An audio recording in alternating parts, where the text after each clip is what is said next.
Ah non, ça, les Allemands ne vont pas aimer. Mais non, comment les Allemands ne vont pas aimer ça? Ah oui, on a tellement fait l'apologie des chars allemands, les chars britanniques, les chars américains, que quand on nous a annoncé cela, nous autres on s'est dit, ah non, ça c'est fini pour la Russie. Les Allemands avec leurs chars, les Britanniques et les Américains réunis, ah non, ça c'est fini pour l'armée russe. Parce qu'on nous a dit, oh, la Russie n'a que les chars soviétiques. Mais vous avez vu ce qui s'est passé la fin d'année. Les chars allemands, Léopard 2, les chars britanniques Challenger et Abrams qui ont été capturés par la Russie, Vladimir Poutine a fait l'exposition de ces chars-là. Et aujourd'hui, qu'est-ce qui se passe à Kharkov, mesdames et messieurs? À Kharkov, les éléments de Vladimir Poutine ont mis à côté 2 chars Léopard 2. Ah oui, ces 2 chars ont été détruits complètement.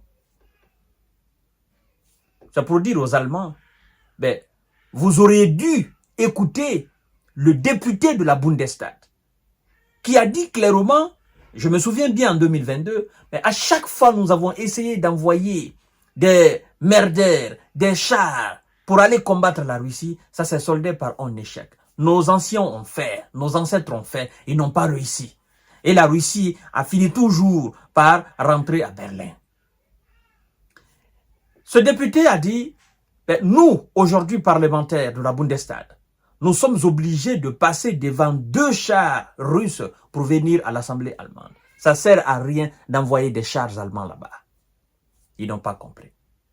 Et on nous a appris que l'Allemagne avait envoyé au moins 18 ou 19 chars Léopard.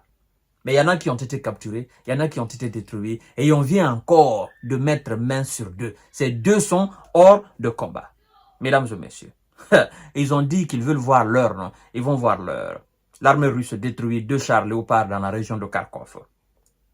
Oui, des unités de reconnaissance ont repéré 2 léopards allemands qui mitraillaient des positions russes dans 2 districts de la région de Kharkov, annoncé ce 5 août le ministère russe de la Défense. Alors, c'est ainsi qu'un obus automoteur, n'est-ce pas, Mista S, leur a tiré dessus des projectiles de haute précision, n'est-ce pas, Krasnopol, un opérateur de drone kamikaze lancé, a aussi contribué, n'est-ce pas, à la contre-attaque. Et les 2 chars que les hommes de M. Zelensky et leurs supplétifs occidentaux possédaient là, face aux Russes à Kharkov, les 2 chars ont été complètement calcinés.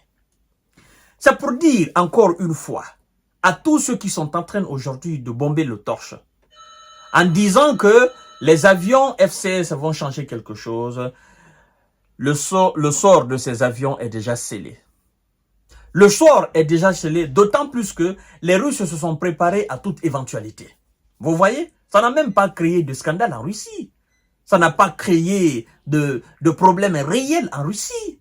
Les Russes disent, ils ont même botté le sujet en touche. Ils ont dit, bon, nous allons les abattre. Hein. C'est le ministre, c'est d'ailleurs le porte-parole du Kremlin qui a dit ça. Il a dit, bon, envoyez les avions, nous allons les descendre un à un. À l'image de Piotr Tolstoï qui a dit, vous envoyez les chars, nous allons les brûler. Et c'est ce qu'on est en train d'assister au fait. Vous voyez, j'ai fait l'émission hier pour vous dire que les hommes de Zelensky ne sont pas contents. Parce qu'en réalité, ces gars ont compris que même si on les donnait tout, en réalité, ils n'ont aucune chance de vaincre l'armée russe sur le terrain. Combien de fois vous voulez qu'on vous dise cela? Ils n'ont aucune chance de vaincre cette armée-là. Parce que les armées les plus puissantes au monde là ont essayé, ils n'ont pas pu. Par le passé, Napoléon, il a essayé, ça n'a pas marché. Adolf Hitler a essayé, ça n'a pas marché. Les USA ont essayé de démanteler, ils ont essayé de disloquer cette Russie-là par toutes les manières. Ils n'ont pas pu. Et cette Russie a toujours résisté. Alors, vous, on vous dit, allez-y, nous allons vous donner les moyens, vous allez les combattre, vous allez les vaincre, nous allons vous donner tout ce que vous voulez. Mais la question aujourd'hui qu'il faille se poser, dans les conditions normales, les Alliés sont censés remplacer ces chars-là, mais ils ne l'ont pas fait. Depuis qu'ils ont donné les 150, c'est-à-dire depuis que le bloc occidental a donné les 150 chars, rien de plus n'a été donné. Et tout dernièrement, on nous a annoncé que les chars Abrams, la réparation coûtait très cher, il fallait les retirer. Tout simplement parce que, écoutez, les chars Abrams n'ont pas fait leur preuve. Et les États-Unis ont évité, parce que eux, ils n'aiment pas l'humiliation. Hein?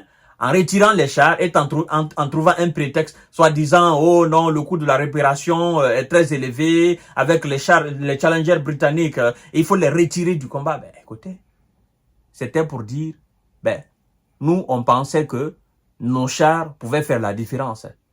Mais ce qu'on a vu sur le terrain là, c'est l'humiliation totale. Et du coup, qu'est-ce qui se passe aujourd'hui? En termes d'armement, en termes d'équipement militaire, le bloc, c'est-à-dire le sud global, est beaucoup plus aujourd'hui enclin à acheter les équipements militaires, les engins, n'est-ce pas, militaires russes que occidentaux. Parce que tous ces engins ont fait leur preuve sur le terrain en Ukraine. Et ceux qui ont fait la différence, naturellement, c'est le complexe militaro-industriel russe.